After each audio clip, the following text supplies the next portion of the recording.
Hi, Virginia. Thank you for being with me today. I appreciate it. No problem. There will be a more of a formal introduction within this profile written out, but just real quick, this is Virginia Thompson.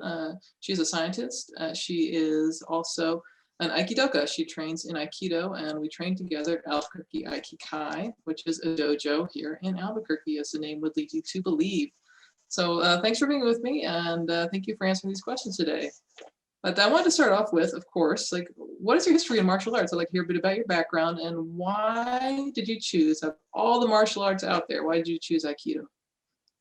So I come to it from a different perspective than a lot of people do. I actually have some really spaced out experience. Like in middle school, I had like a couple years of taekwondo and like a not really super formal after school program. In college, I took up Shotokan karate for a couple years, and then I actually have some specialized training, um, private instruction in Kaju Kempo with a Kaju Kempo master, but with some extra training as well in weapons and construction and history, and so not the average bear walking in. How I got to our dojo was that one of my best friends at the time, who unfortunately has moved away since then, tried one of the beginners classes and said, "I want a friend to go with me. I want a friend to go with me." And I went, "You know what? Sure, I'll try something new. I'll spend my 8 weeks there and say thank you very much for the opportunity. I had a nice time," and walk away. And I think we're nearing on 5 years now that I've been there. So the 8 weeks lasted a bit longer than expected. Absolutely. Oh, so one of the things I want to talk about is women in Aikido, kind of getting at the point of women in martial arts and the fact that it tends to be a kind of a dude-oriented endeavor. So I'm curious, like, have you found Aikido to be welcoming for women? And do you, especially since you have this background, do you have a sense of how it compares with other martial arts? So really the big key, I think, no matter what, is the dojo that you're in and the atmosphere of the dojo. So you can be in a more formal, more machismo, more militaristic. A lot of the styles tend to be more militaristic. They have more structure to their rankings and their testing and those sorts of things. And it really depends on the culture there. So the culture comes from their leadership. Does your leadership value having women there? Do they put them on equal footing? There are some arts that do lead and lean towards, through tradition or other means of development in the dojo, that they may be more machismo oriented or less friendly to women, or that people allow those attitudes to persist in that particular dojo. So I don't find it as necessarily an art thing, but more as who is performing the art and who you're working with. So I think it can be very variable in that. But I think Aikido, being a little more intellectual, may lend to having more groups of people who are more inclusive and more welcoming. Mhm. One of the things I've thought about a lot with Aikido is the some of the basic concepts, at least in our branch, of sort of de-emphasizing muscle and emphasizing technique. So, what are your thoughts on that? That might be a little more interesting. To be fair, which you can't see very well in a Zoom interview, I'm actually very muscular and very well built. So that's not a problem I run into as much. I'm pretty average height. I'm about 5'6", 5'7". So I don't necessarily run into the strength advantage or disadvantage problem as much as the average woman. However, I can definitely see, as we've trained, that de-emphasizing muscle and emphasizing really truly the technique and the being a scientist, the physics of it, right? We're using the Right. physics to our advantage. We're using leverage. We're using pressure. Those things can allow you, when done properly, to have a much smaller person have even advantages against a much larger person. So I could see very much where that could work. And Mhm. you're not necessarily depending on the strength that you would in a striking art, in a kicking art. You can get a lot more strength out of your leg muscles because they're bigger, both in kicking as well as in how we move, because we tend to move our hips and our legs much more than we use our arms.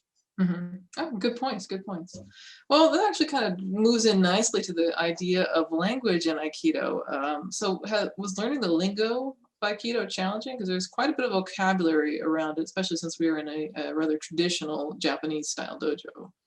So again, me with the special background, having extensive training with someone who taught me um, terms in both Japanese and Chinese because of the art roots of their language and the roots of their training. I actually came in with, I think, around 150 vocab words that not the average person would walk in. Right. But I think it's something that in any group you're working with, in anything you're working with, be it science, we have our own vocabulary, martial arts have their own vocabulary, each art has their own vocabulary. There are resources out there that if you want to know the words and you want to study them, they're easy to find. There's a lot of stuff on the internet. And the people you work with, if you're comfortable with them and you can speak to them, you can say, what is that one? I don't remember that. How do you say this? What is that one? What's the name of that one again? Oh, Nikyo, Ikkyo. Oh, right. What's the difference between those? So if you struggle with language, or if you pick up language well, you can use the tricks that especially as an adult. It might be a little different with kids. I don't work with the kids, I work with adults only. Um, that if you know the tricks of your brain of learning things, that you can find the way to learn it. I found it particularly easy because I came in with a background, so I Yeah. can't answer that one very well. That's okay, because I came into the dojo with no background. I didn't have the sort of background that you do, and I remember like hearing all these words that were very new to me. Like I know nothing about Japanese. I did not know any of these terms, and I was concerned about like learning these. How am I going to like pick these up? But what I really found was like it was an overtime sort of thing. I had the vocabulary sheet, and I would check that from time to time. But mostly it was me just learning as I went, like picking it up, hearing my dojo mates use these terms, hearing sensei use these terms. And then they just sort of naturally connect to the movements and to what we talk about when we're in the dojo. So that's how it worked for me coming in with no background. I think if you just repeat it and it just keeps, and you don't panic about going, oh no, I need to know it right now, Right, and you know exactly. that you'll pick it up, it becomes second nature. Yeah, yeah. So if you had to like kind of give someone like a real short crash course, they're coming into the dojo and they're like, I don't want to come in here knowing nothing about the language. Are there like a few basic terms that you think they should know to help get oriented? Bow all the time. In our dojo, especially in a traditional dojo like ours, you can't bow too much. Body language. That is an Bow, excellent point. It's not just the words coming out of our mouths. There's a lot of body language involved in Aikido. yeah, there's actually a lot of layering to it, especially in a traditional dojo like ours. More westernized dojos will use more words, but a feature of our dojo is that it's very much learning by watching. So you have to very much study body language and learn subtleties of both sensei and your fellow dojo mates. What are their quirks? What do they move? What are their tendencies? Is somebody more likely to move on one side or the other? So in terms of language, I would definitely say being polite. Mhm. Um, but in terms of our dojo, we don't use words very much. I mean, we go whole classes without saying Oh, a we're word to talking. each other. Like it's all about the silence. In a Uh-huh. more Western dojo, so a lot of the other dojos in town do have more Western influence, and a more Western influence following, if you're just walking in to come and watch a class, which you always should do first before you join a dojo, come watch at least one session to understand the people, what they're doing, because not every dojo is going to be right for you. You need to find the right one for you, and sometimes that takes time and meeting multiple groups and seeing which one is right for you. Always use the things that they're using the most. So Mhm. if they're talking, we talk about Tencon. So that would be the word you hear a lot, the first. So picking up on words that are used quite often. Yeah. Sam, can you explain what Tencon means? Like what is it? What is it? So Tencon is our most basic move. And it's actually, we break it down into three parts, and it's essentially a turn or 180 turn in direction. So if you're facing forward, by doing this particular motion, you will end up Mhm. facing backward. And Amanda, since she's standing, can do the demonstration. I'm sitting on a couch, so Amanda can.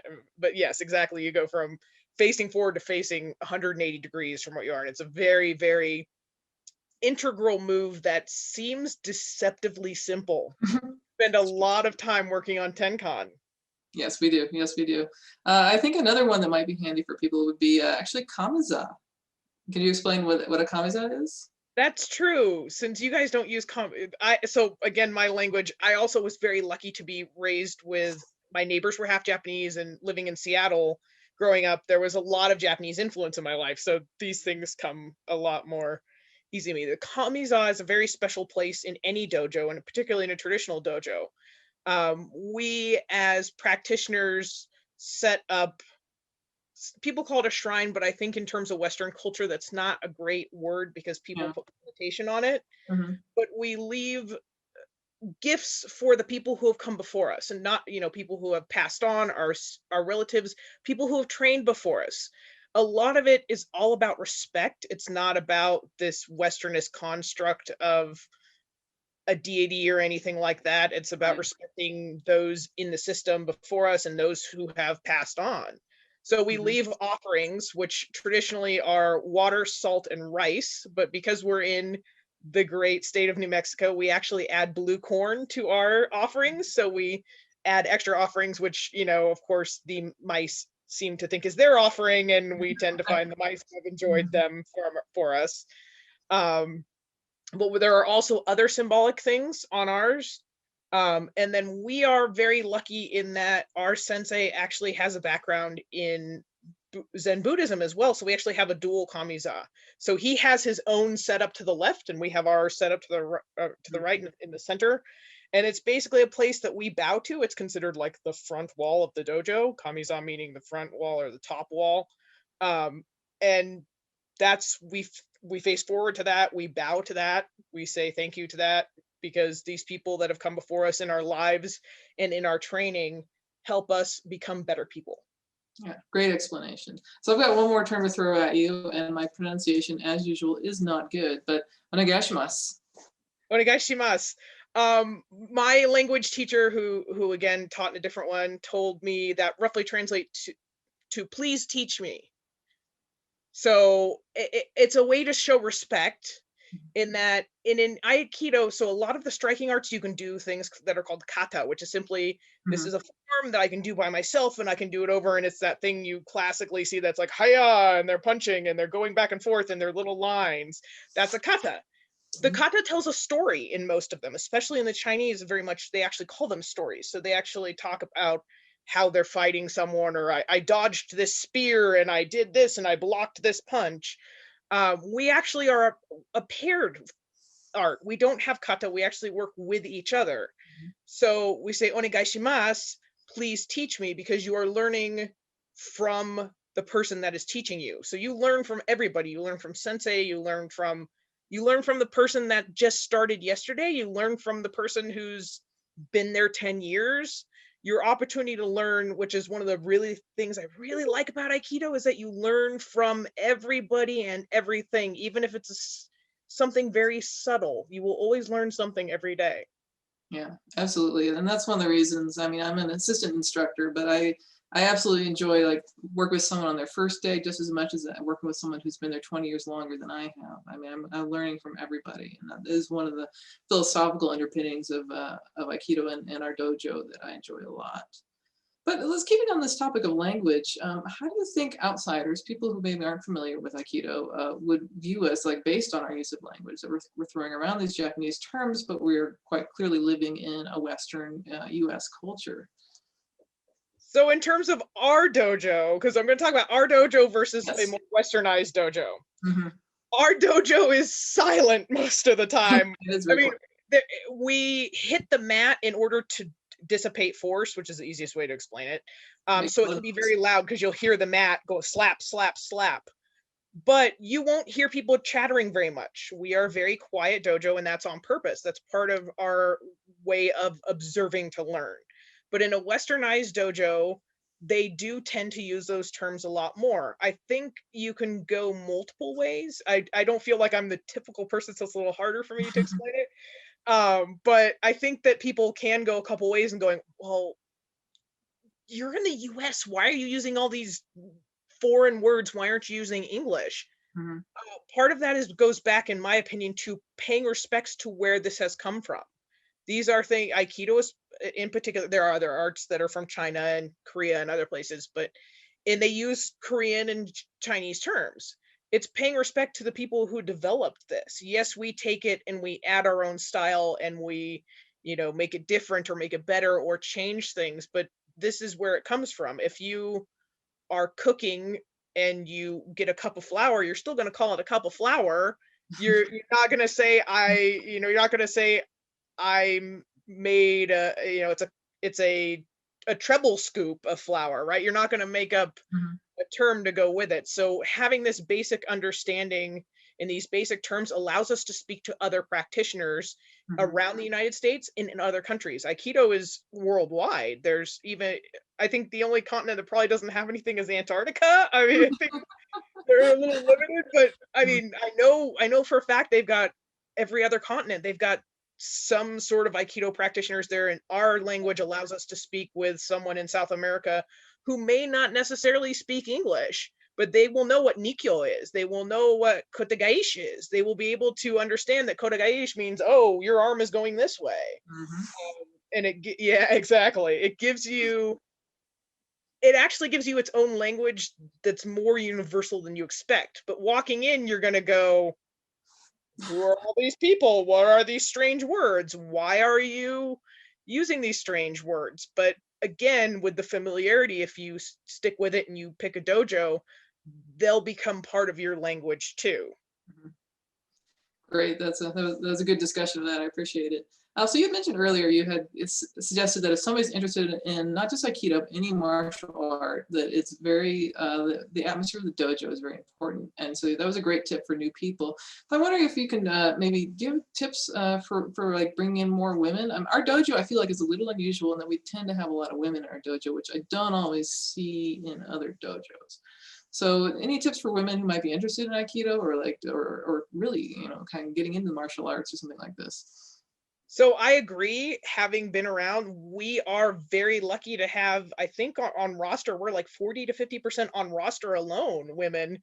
Mhm. And I've had the privilege of having some really awesome classes where there's just all a wonderful group of ladies and poor sensei by himself. So he's got this whole I mean, he's been very, I mean, it kind of comes down from him that it is a welcoming atmosphere for women. So, right. So it goes through the leadership. You know, mhm. sensei is our head, but we also have our instructors, our assistant instructors, who make sure that that atmosphere is included. Right. You can have someone at the top that does alter that, but it really comes down to the dojo you go to. And I've been in situations where you go, oh no.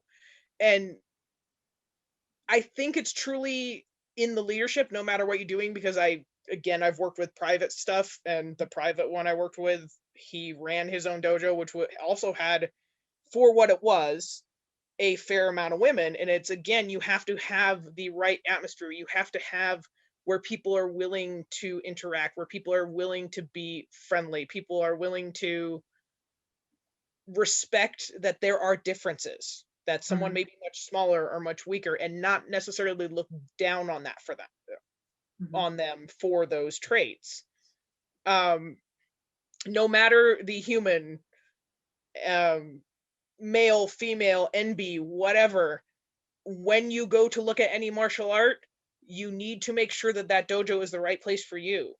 If you say, I'm really interested in doing Shotokan karate, great. Look up all the Shotokan karate dojos in your area, call them and say, hey, can I come watch a class?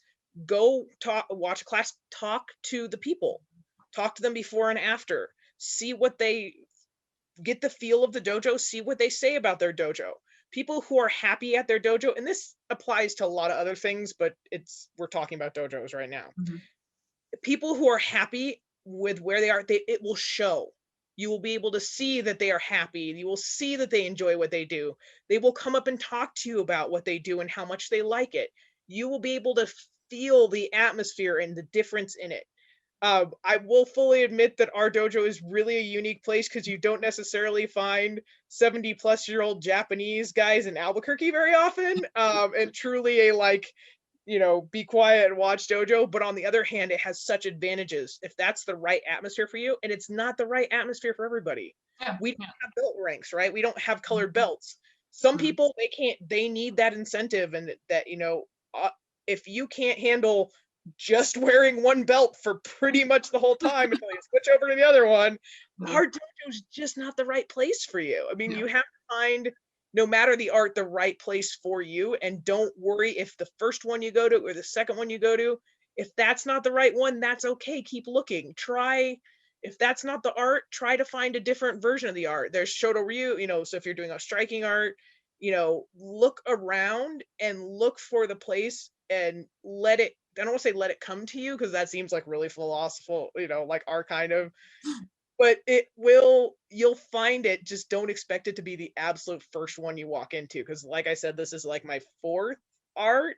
Yeah. Yeah. Fell into this. This was not like, I'm going to go to Aikido. This was, sure, I'll go along with my friend. And now I, do some assistant instructing, not at your level, but, help with some specialized classes and Mhm. special that sorts of stuff. So Yeah. ultimately it's a lot of work in finding who is right for you, no matter what kind of human you are. Fabulous. I love it. So that is perfect advice. It's also a wonderful way to wrap this up. I appreciate you sharing your experience and sharing yourself. And thank you very much. Everybody, this is Virginia Thompson. She trains in Aikido and she is awesome. So thank you for doing this. I appreciate it.